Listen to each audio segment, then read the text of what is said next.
A Reuters visual investigation has found that the United States military is upgrading a long abandoned former Cold War naval base in the Caribbean. Officials and experts say it could mean the U.S. is preparing for possible action inside Venezuela.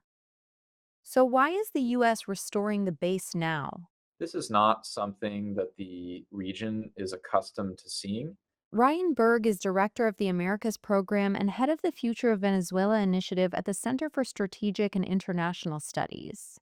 I think this is happening now for a number of reasons. First, the Trump administration is very keen to demonstrate that they are implementing a new paradigm when it comes to dealing with counter narcotics. No longer is the US Coast Guard the lead operator in these missions, but the US Navy and the US Air Force have been brought in to support and in many ways take over these missions. And I think that that new paradigm is there because the administration is keen to show that foreign terrorist organization designations for cartels in Latin America have consequences, in this case, lethal consequences. Since early September, the U.S. has carried out at least 14 strikes against alleged drug vessels in the Caribbean and Pacific, killing more than 60 people.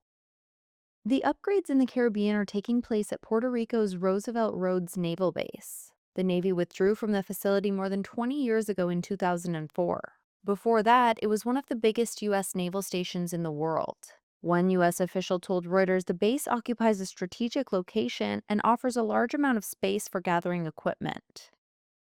Construction activity was underway on September 17th. According to photos taken by Reuters, crews began clearing and repaving taxiways leading to the runway. In addition to the upgrades of landing and takeoff capabilities, the U.S. is building out facilities at civilian airports in Puerto Rico and St. Croix in the U.S. Virgin Islands. Those two U.S. territories sit roughly 500 miles from Venezuela.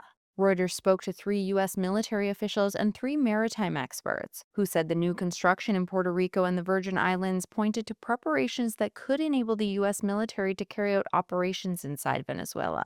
President Donald Trump has also suggested it. And a lot of the Venezuelan drugs come in through the sea, so you get to see that. But we're going to stop them by land also. The U.S. military buildup in the Caribbean began in August with the arrival of warships, a nuclear-powered submarine, fighter jets, and spy planes. The Ford Aircraft Carrier Strike Group, with roughly 10,000 troops and dozens of aircraft and weapons systems, is on its way